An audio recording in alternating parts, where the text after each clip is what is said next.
Plastic দূষণের শিকার হচ্ছে সামুদ্রিক পাখি থেকে কচ্ছপ।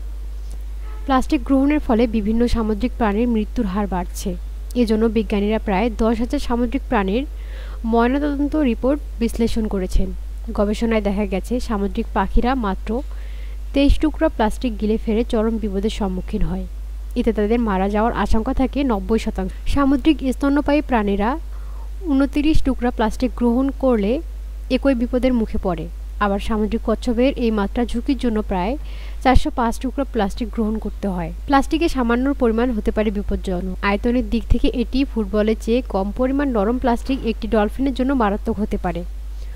অন্যদিকে একটি সামুদ্রিক পাখি মটরশুঁটি আকারের চেয়ে ছোট কয়েকবার টুকরো গিলে ফেলেই মারা যেতে। গবেষকরা বলেছেন নতুন এই তথ্য বন্যপ্রাণী রক্ষায় বৈশ্বিক প্রচেষ্টাকে নতুন রূপ দিতে সহায়তা করে। যুক্তরাষ্ট্রের পরিবেশবাদী গোষ্ঠী ওশেন কনজারভেশনস প্রধান গবেষক এরিন মার্ফি বলেন, প্লাস্টিক দূষণ সমুদ্রের প্রাণীদের অস্তিত্বের হুমকি সৃষ্টি করে।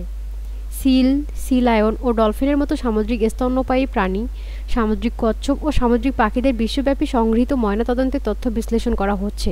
অধ্যয়ন করা হয় সামুদ্রিক কচ্ছপদের প্রায় অর্ধেক, সামুদ্রিক পাখিদের 1/3 ও সামুদ্রিক স্তন্যপায়ীদের প্রতি 10টির মধ্যে একটি প্লাস্টিক খেয়েছে বলে দেখা গেছে। গবেষকরা সামুদ্রিক প্রাণীর প্রতিটি গোষ্ঠীর ক্ষেত্রে ভিন্ন ধরনের প্লাস্টিক গিলে ফেললে মৃত্যুর ঝুঁকিটা কতটুকু তা অনুমান করেছেন।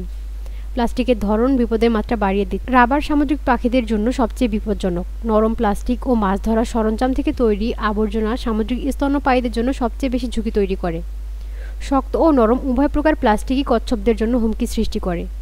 এই গবেষণায় শুধু প্রাণীদের পাকস্থলীর মধ্যে পাওয়া প্লাস্টিক পরীক্ষা করা হয়েছে।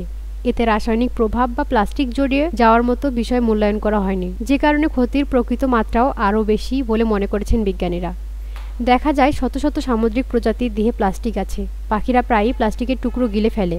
কচ্ছপেরা প্লাস্টিকের ব্যাগ জেলিফিশ ভেবে ভুল করে খেয়ে ফেলে। দীর্ঘদিন পর্যন্ত বিভিন্ন আকারের প্রাণীদের জন্য ঠিক কতটুকু প্লাস্টিক প্রাণঘাতী তা নিয়ে সুনির্দিষ্ট তথ্যের অভাব ছিল। বিজ্ঞানী মারিফ বলেন, প্লাস্টিক দূষণের মোকাবিলা করতে হলে আমাদের অবশ্যই প্লাস্টিক উৎপাদন কমাতে হবে, সংগ্রহ ও পুনর্ব্যবহারের উন্নতি করতে হবে, এর মধ্যেই ছড়িয়ে থাকা আবর্জনা পরিষ্কার করতে হবে।